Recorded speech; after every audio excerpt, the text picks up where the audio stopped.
Captain Daeho Kim stared at the dead planet through the viewport of his ship. Kepler 442c looked like every other lifeless rock they had found in this sector. No atmosphere, no water, no signs that anything had ever lived there. But the sensors told a different story. "Captain, you need to see this," called Dr. So-Young Park from her station. She was the best alien language expert in human space, and her voice carried excitement that made everyone on the bridge turn to look at her. Daeho walked over to her console. The screen showed energy readings from deep underground. "What am I looking at, Doctor?" "There's something down there. Something big. The energy signature doesn't match any known alien technology." So-Young's fingers danced across her controls. "It's old, Captain. Really old. My equipment says it's been there for over 4 million years." Commander Woo Jin Lee looked up from his tactical station. 4 million years? "That's impossible. The oldest known civilization in the galaxy is only 2 million years old." Dr. Hee-Jin Choi, their quantum physics expert, shook her head. "The readings are clear. Whatever is down there predates every species we know about." She paused, studying her data. "There's something else. The mathematical patterns in the energy field. They look familiar." "Familiar how?" Daeho asked. "They follow the same basic principles that human technology uses. The quantum signatures, the dimensional ratios. It's like looking at an advanced version of our own science." Daeho felt a chill run down his spine. In 400 years of space exploration, humans had never found technology that resembled their own. Every alien species had developed along completely different lines. The Vorthak used crystalline matrices. The Nexari worked with pure energy. The collective built everything as living organisms. But this, "Prepare a landing team," he ordered. "Full archaeological gear. And bring heavy scanners." 2 hours later, Daeho stood on the surface of the dead world with his team. The landscape was gray dust and broken rocks under a black sky. Their suits protected them from the airless environment. But nothing could protect them from the feeling that they were being watched. So-Young led them to a flat area where her scans showed the strongest readings. "It's directly below us, about 50 meters down." They began digging with their equipment. The work was slow and careful. Nobody wanted to damage whatever lay beneath. As they dug deeper, Hee-Jin's readings grew stronger. "We're close," she announced. "Very close." The first sign was a smooth surface that didn't belong. As they cleared away more dirt and rock, they revealed what looked like metal, but smoother than anything they had ever seen. The material seemed to drink in light, making it hard to tell exactly where it began and ended. "It's a building," Woo Jin said in amazement, "or part of one." They found an entrance, a doorway that was perfectly sized for humans. Not too tall like Vorthak structures, not too low like collective tunnels. Human-sized, So-Young ran her scanner over symbols carved into the doorframe. Her face went white behind her helmet visor. "Captain, you need to see this immediately." She transmitted the images to everyone's displays. The symbols were clearly writing, carved with precision that spoke of advanced tools. But the shapes, the curves, the way they were arranged, "That looks like Korean," Woo Jin whispered. "Ancient Korean." "Impossible," Daeho said, but even as he spoke he could see the resemblance. Mixed with the Korean-like symbols were others that reminded him of ancient Chinese, Sanskrit, and languages from Earth's distant past. "How can Earth languages be on a planet 4 million light-years from home?" Hee-Jin asked. Nobody had an answer. They entered the structure carefully. Their lights revealed corridors and rooms that felt strangely familiar. The proportions were right for humans. The doorways, the ceiling height, even the subtle curve of the wall seemed designed for human comfort. Deep in the complex, they found a large chamber. In the center stood a crystal formation the size of a small building. It pulsed with soft blue light that seemed to respond to their presence, growing brighter as they approached. "Energy readings are off the charts," Hee-Jin reported, "but it's stable, not dangerous." So-Young was examining more symbols on the walls around the crystal. "Captain, these aren't just random markings. It's a story. A history." She paused, checking her translation software. "It talks about builders. First builders. They came from a world with yellow sun and blue oceans. Like Earth," Woo Jin said quietly. Daeho approached the crystal. As he got closer, he felt something strange. A pulling sensation like the crystal was calling to him. He reached out his gloved hand toward the surface. "Captain, wait," Hee-Jin called. "We don't know what it—" Too late. Daeho's hand touched the crystal. The world exploded into light and sound and images that flooded his mind. He saw star maps that showed the entire galaxy, but different from any map he had ever seen. Thousands of systems were marked with symbols that looked like human writing. He saw ships that moved between stars, carrying beings that looked remarkably like humans to new worlds. He saw great cities built on planets throughout the galaxy, all designed with the same proportions they had found here. And he saw Earth, but not the Earth of human history. This Earth was ancient, covered with cities that reached into the sky. Beings that looked exactly like modern humans walked among buildings made of the same smooth material they had found here. The visions lasted only seconds, but they felt like hours. When the light faded, Daeho found himself on his knees, his team gathered around him.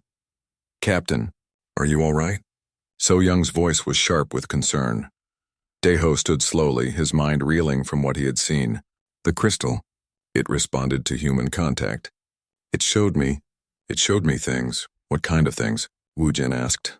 Daeho looked around the chamber with new eyes. The symbols on the walls weren't just similar to human languages. They were human languages, or the ancestors of human languages. The proportions weren't just comfortable for humans. They were made by humans. "It showed me us," he said quietly. "Humans, but not modern humans. Ancient humans, millions of years ago, building all of this." He gestured at the chamber around them. "We didn't just find alien ruins. We found human ruins."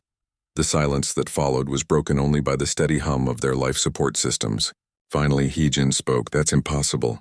Humans evolved on Earth. We have fossil records, genetic evidence." "Do we?"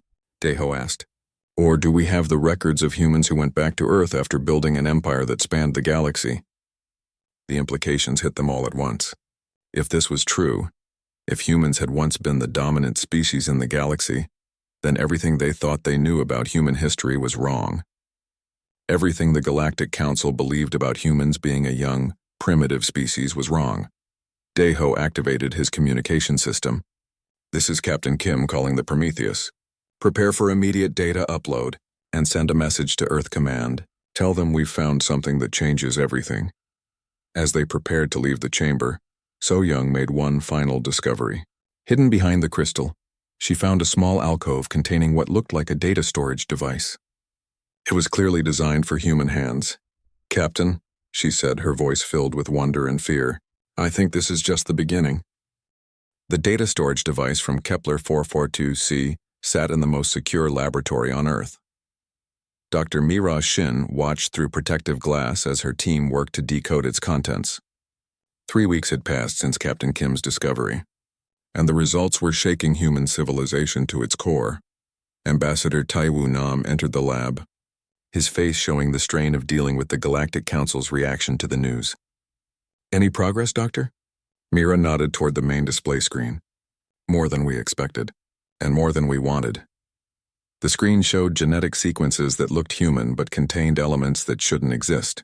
"The device contains biological data, DNA samples, and they match human genetics perfectly, except for sections that we thought were junk DNA."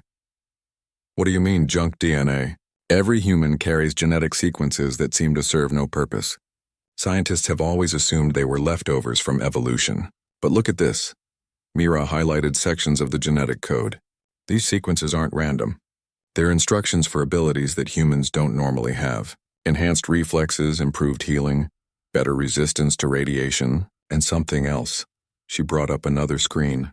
"The ability to interface directly with certain types of technology. Technology that matches what Captain Kim found."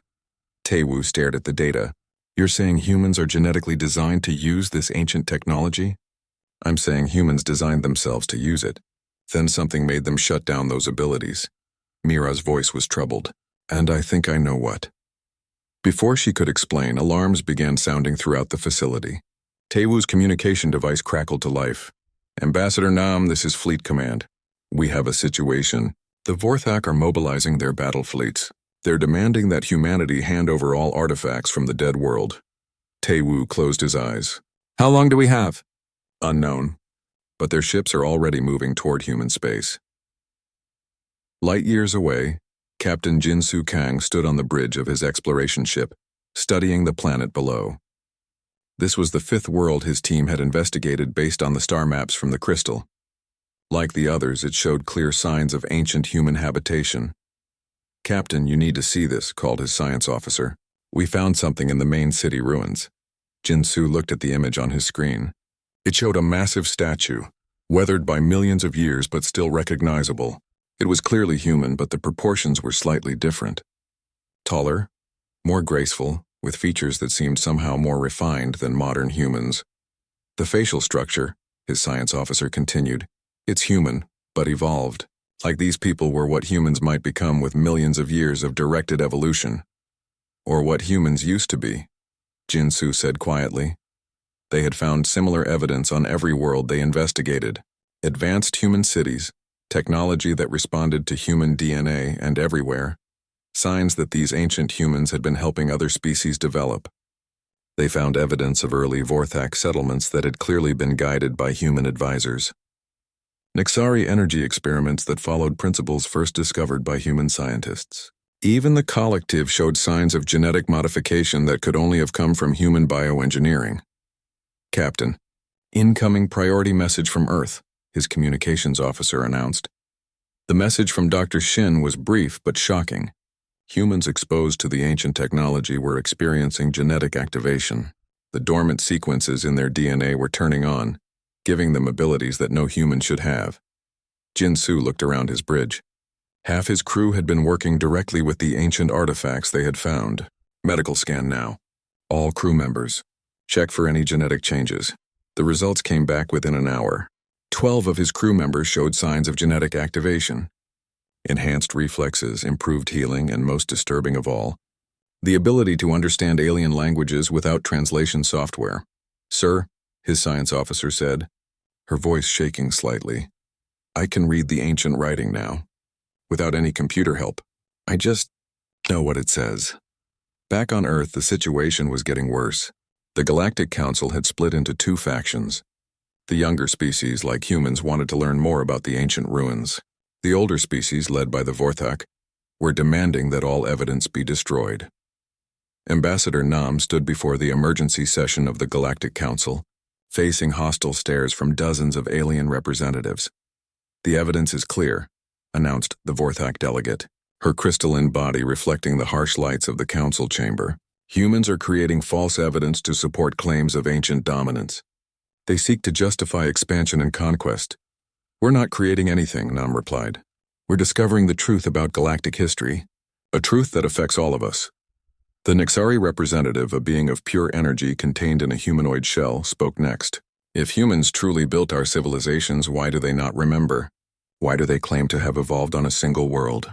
Nam had been asking himself the same question. "We don't know, but we're finding answers." The collective hive speaker stepped forward. "The collective remembers its own creation. We were not made by humans. This claim insults our ancestors."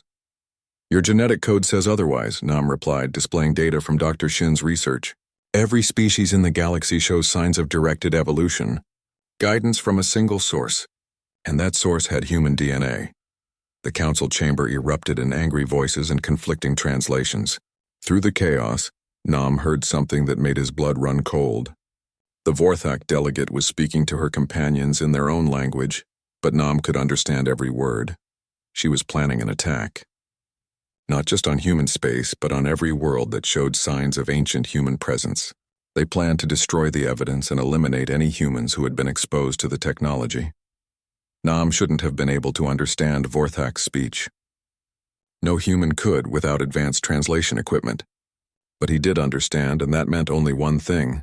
His own dormant genes were activating. The session ended with no resolution, but Nam knew what was coming. As he left the council chamber, he activated his emergency communication link to Earth. "This is Ambassador Nam. Priority Alpha. The Vorthak are going to attack. They're not just afraid of human expansion, they're afraid of human awakening." Dr. Shin received the message in her laboratory, where she was studying the latest reports from the exploration teams. The pattern was becoming clear. Humans who spent time around the ancient technology weren't just gaining new abilities. They were remembering things they had never learned. Captain Kim had reported dreams of flying between stars without a ship. Dr. Park was speaking in languages that had been dead for millions of years. Most disturbing of all, they were all sharing the same memories. Memories of a vast human empire that spanned the galaxy. Memories of making hard choices about the future of the human race. And memories of why they had chosen to forget. Mira pulled up the final piece of data from the storage device. Hidden in the deepest layers of the genetic information was a message, written in perfect modern Korean, as if the ancient humans had known exactly when and how their descendants would find it. The message was simple and terrifying. We were the first. We built everything you see. We guided every species you know, and we chose to forget because the power to shape the galaxy came with the responsibility to transcend mortality itself. Some of us chose transcendence. Others chose to remain human. We hid on a single world and made ourselves forget so we could learn again what it means to be mortal. But if you are reading this, the galaxy is in danger, and it is time to remember who you really are. As Mira finished reading, alarms began sounding throughout the facility. On her screens, she could see ships dropping out of hyperspace around Earth. Ships that weren't human. The war for humanity's memory had begun. Admiral Young-Soo Han watched the tactical display with growing alarm. 47 Vorthak battlecruisers had appeared in human space without warning. More were arriving every hour, along with ships from other species that usually never worked together. Admiral, incoming transmission from the Vorthak fleet. Commander, reported his communications officer. Put it through. The main screen filled with the image of a crystalline being whose body reflected light in patterns that humans had learned meant anger. Human Admiral, you will order your ships to withdraw from all systems containing the false ruins. You will surrender all artifacts and data you have collected. You have 1 standard hour to comply. Young-Soo kept his voice steady. I'm afraid I can't do that. Those ruins are in human space discovered by human crews. We have every right to study them. You have no rights that we do not grant you, the Vorthak replied. You are a young species that has forgotten its place. We will remind you. The transmission ended.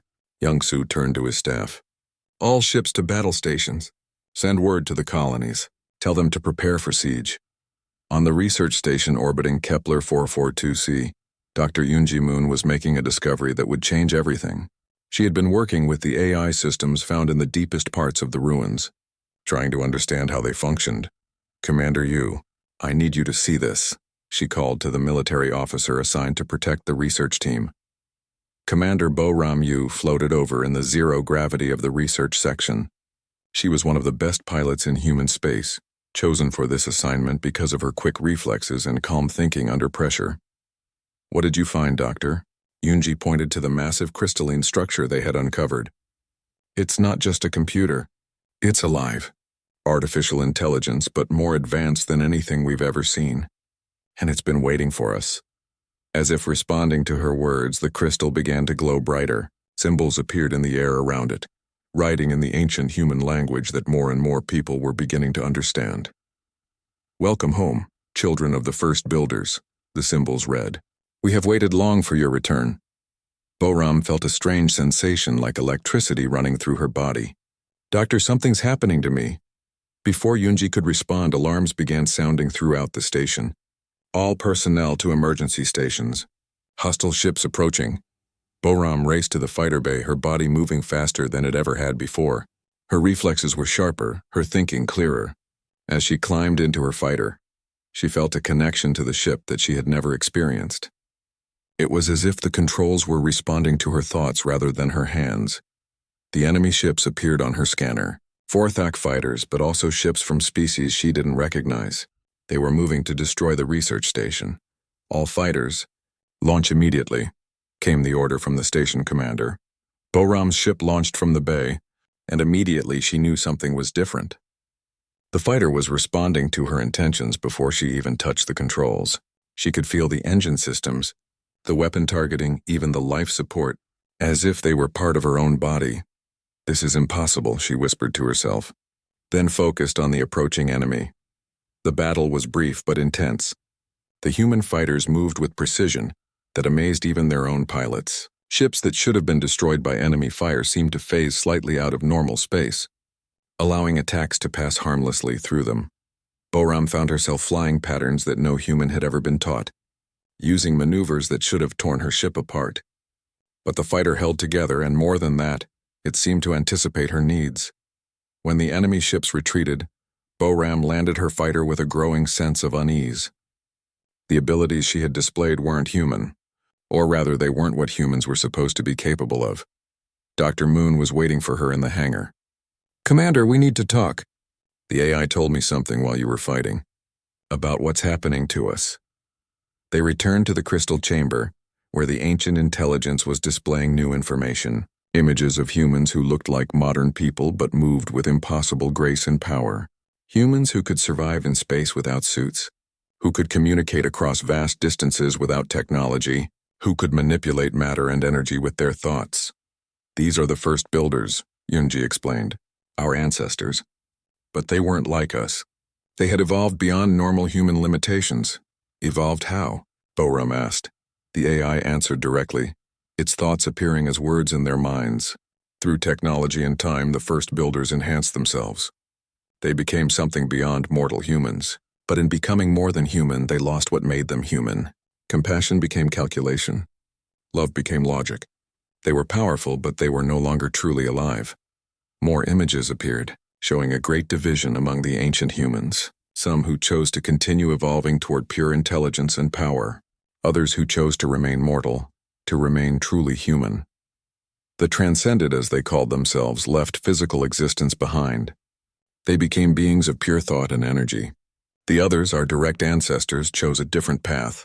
They modified their own genetics, locked away their enhanced abilities, and settled on a single world to start over. "Earth," Boram said quietly. "Earth." They wanted to remember what it meant to be human, to struggle, to grow, to face challenges without godlike power.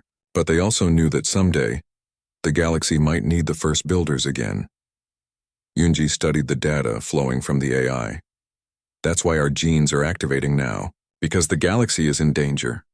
"Danger from what?" The AI's response chilled them both. "From the species you call the elder races. They are not what they seem. When the first builders withdrew from the galaxy, they left behind automated systems to guide the younger species.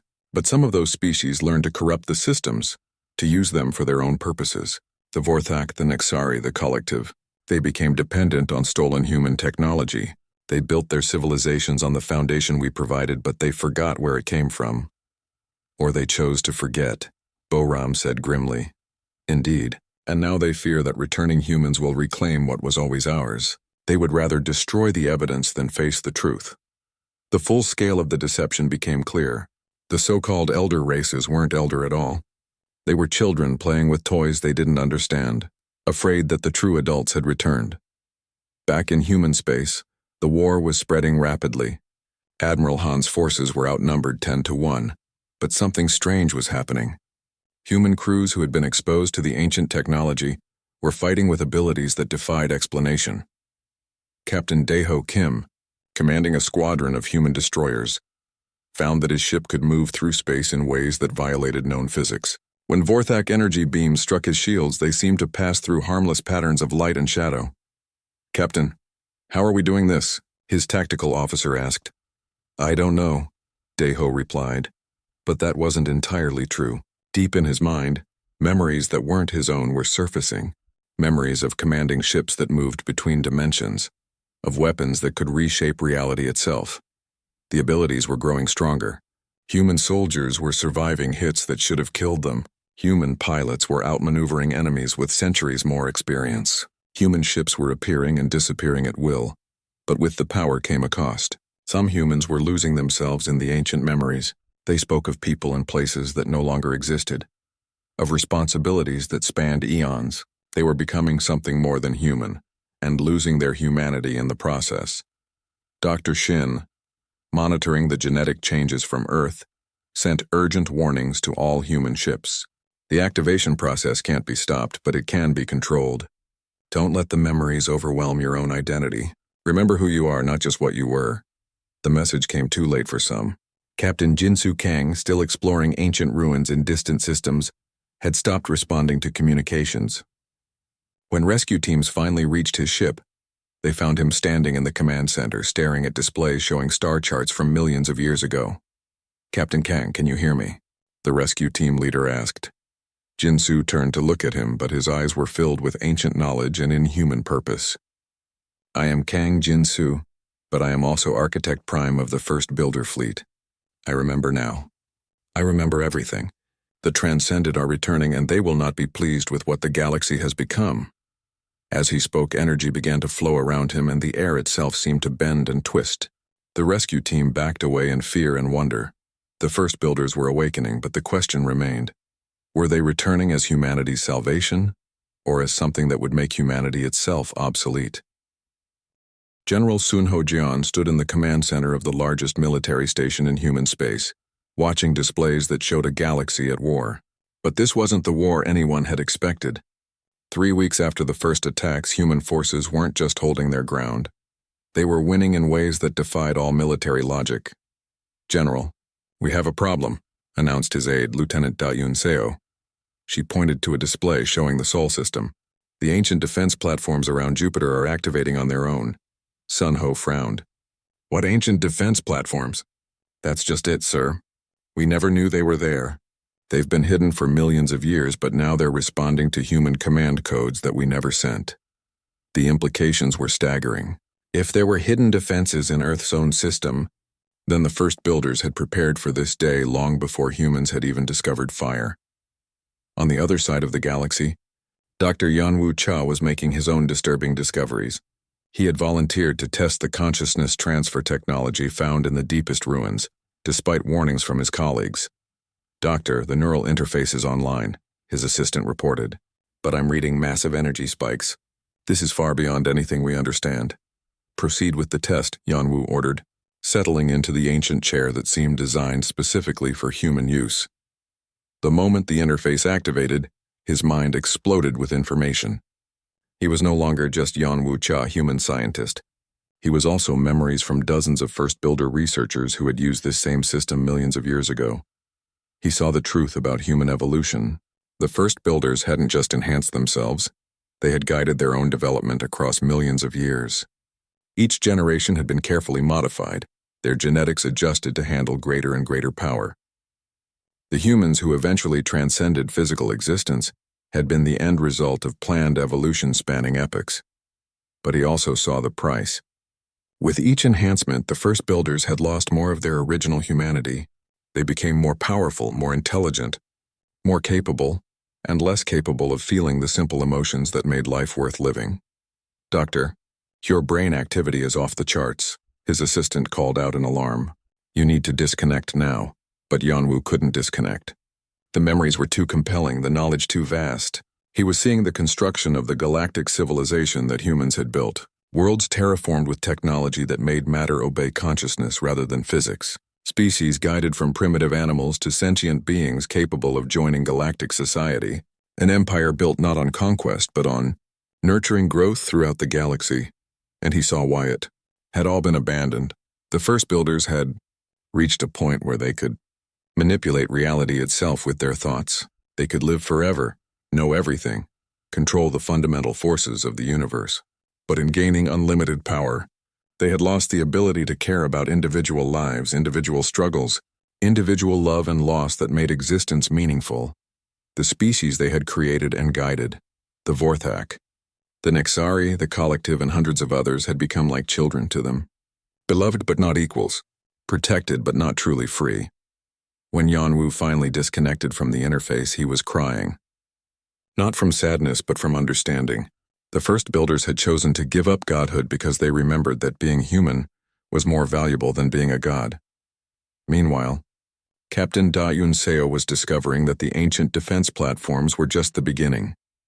As her ship approached one of the massive structures near Jupiter, it responded to her presence by opening docking bays that had been sealed for millions of years. Inside, she found a sight that took her breath away. Shipyards that stretched for hundreds of kilometers, filled with vessels that made modern human ships look like toys. But these weren't alien designs. They were clearly human in origin, built with the same aesthetic sense and functional approach that characterized human engineering, but on a scale that dwarfed anything in the current galaxy. Captain, the ships are powering up, reported her navigation officer. They're responding to our presence. How is that possible? We don't know the command codes. Apparently we do, The computers are reading our DNA and activating systems based on genetic recognition. Within hours, Da-Yun found herself in command of a fleet that could have conquered the entire galaxy. The ships were operated by artificial intelligences that had been waiting millions of years for their creators to return. They contained weapons that could destroy stars, shields that existed partially outside normal spacetime, and engines that could cross the galaxy in minutes rather than months. But the AIs also carried warnings from their creators.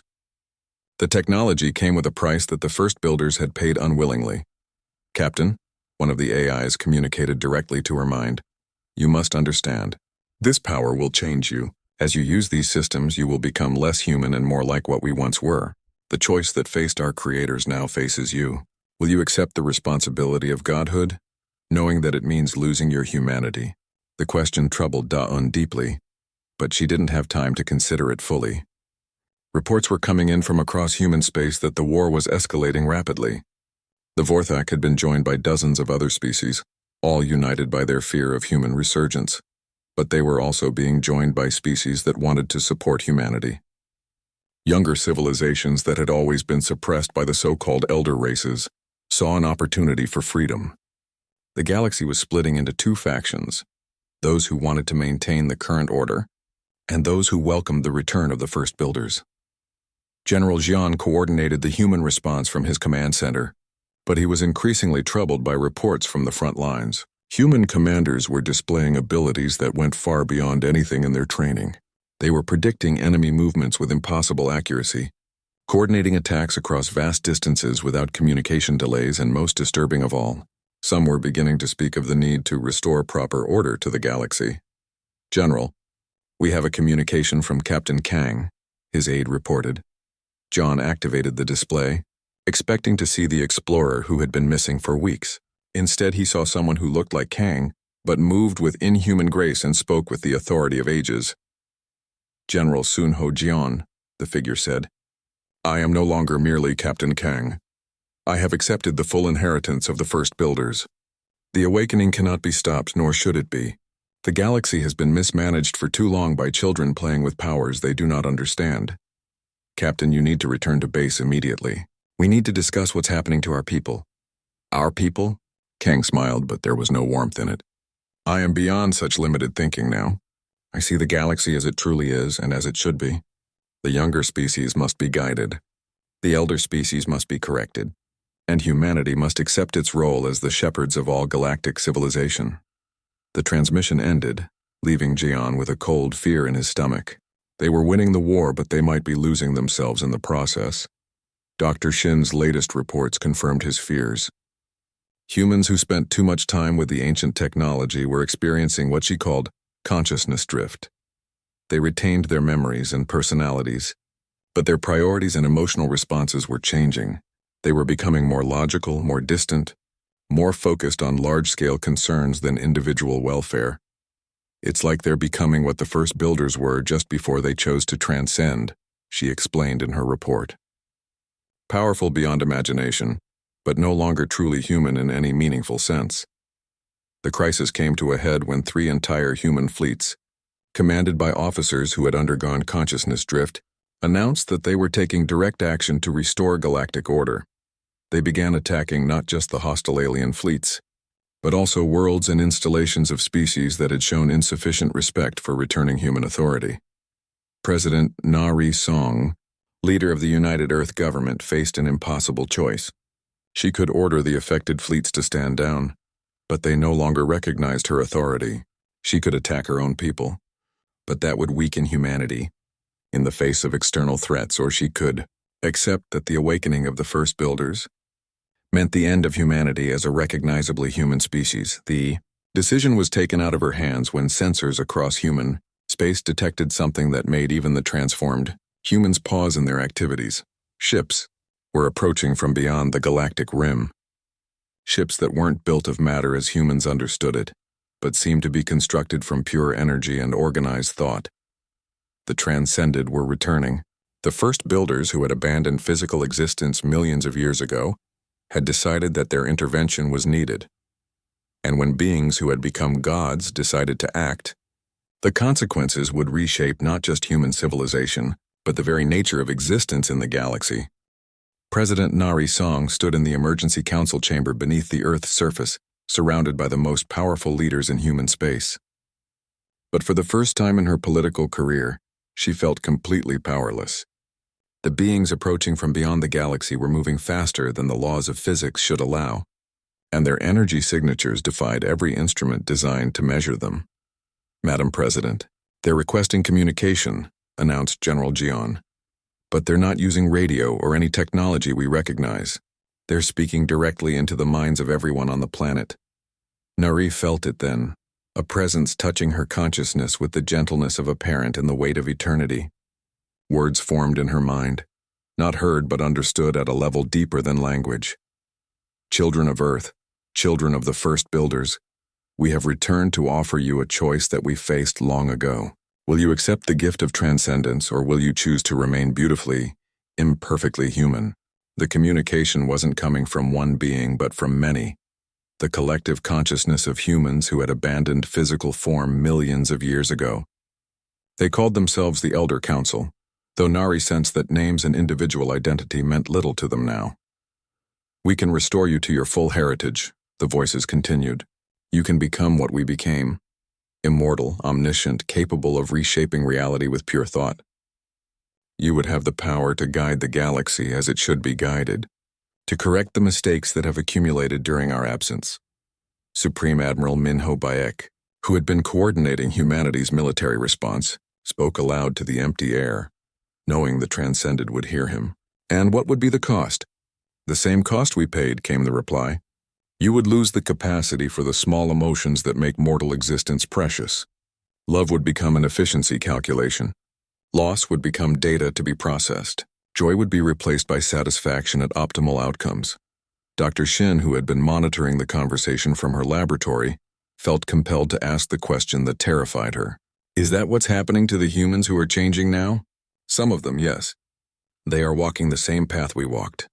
Captain Kang and others like him are becoming what we once were, powerful beyond measure, but no longer recognizably human.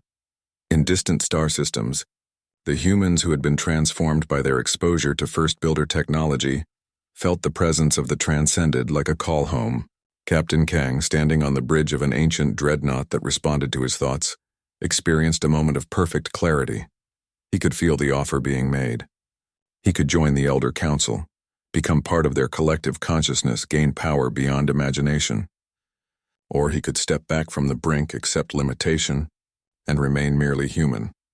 For a moment, the cosmic perspective he had gained showed him the galaxy as the Transcended saw it, a vast garden that needed tending, populated by species that required guidance and correction. From that viewpoint, individual human lives seemed as brief and insignificant as the lives of insects seemed to unenhanced humans. But then he remembered something from his original human memories. The face of his daughter, who would be a grown woman now. The way she had laughed when he taught her to pilot a shuttle. The simple joy of sharing a meal with his crew after a successful mission. Those memories meant nothing from a cosmic perspective. But they meant everything from a human perspective. "I choose to remain human," he said aloud, and felt the vast power that had been building within him begin to ebb. Across human space, others were making the same choice. Dr. Yunwoo Cha, still connected to the consciousness transfer technology, felt the ancient knowledge and power flowing out of him as he chose mortality over transcendence. Commander Bo Rum-Yu, piloting ships that moved like extensions of her will, consciously accepted the limitations of physics and biology. Some chose differently. Nearly 1,000 humans accepted the offer of transcendence, their physical forms dissolving into pure energy. As they joined the Elder Council, they became part of something vast and powerful and eternal, and lost their individual humanity forever. But the majority chose to remain human. President Song addressed the galaxy from the council chamber, knowing that her words were being translated and broadcast to every inhabited world. "We are the first builders," she said simply. "We built this galactic civilization. We guided every species that calls the galaxy home.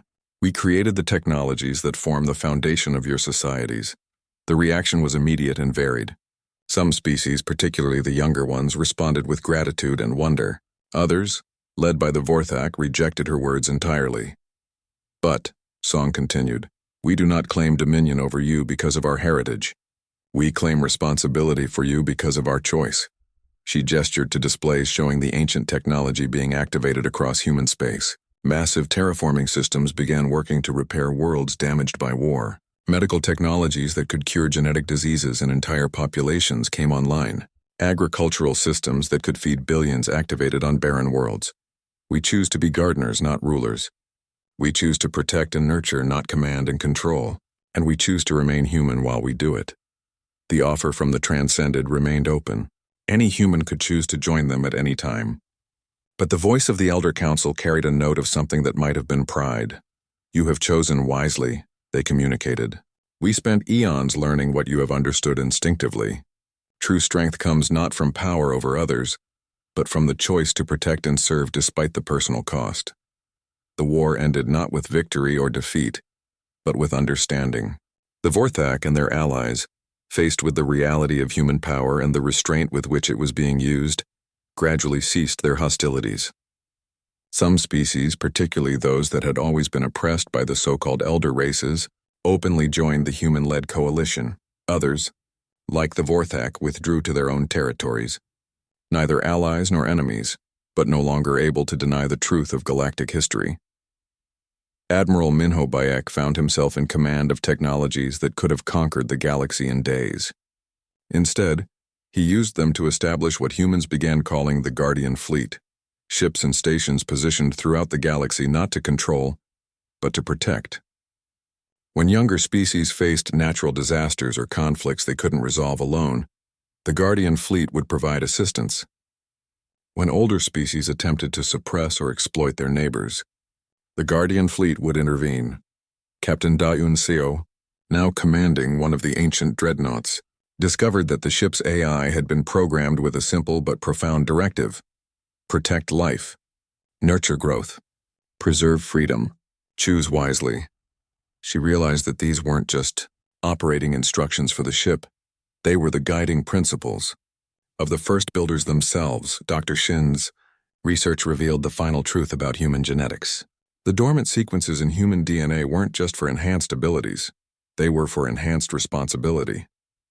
Humans who activated their full genetic potential gained not just power, but an instinctive understanding of how to use that power wisely. "We engineered ourselves to be gardeners," she reported to President Song. "Our ancestors made sure that when we regained our power, we would also regain the wisdom to use it correctly." Years passed. The galaxy slowly adjusted to the new reality. Human ships moved freely through space, but always as protectors rather than conquerors. Human technology was shared freely with species that could use it responsibly, but carefully restricted from those who would abuse it. Captain Dae-ho Kim, now an old man, stood on the observation deck of a Guardian Fleet station orbiting Earth. Through the transparent walls, he could see ships from dozens of species docking peacefully at human facilities. Young beings from across the galaxy came to learn at human schools. Conflicts that had raged for centuries were being resolved through mediation and technology, rather than warfare. "Was it worth it?" asked Dr. Park, who had joined him on the observation deck. She was referring to the choice to remain human rather than accepting transcendence. Dae-ho smiled as he watched a group of young aliens, Vorthak, Nexari, Collective, and others, playing together in the station's recreation area under the patient supervision of human teachers. "Look at them," he said. "They're not subjects or servants. They're not children we control or pets we protect. They're our neighbors, learning to reach their own potential with our help rather than despite our interference." He paused, remembering the cosmic perspective that transcendence would have given him, the godlike power that was still his for the taking.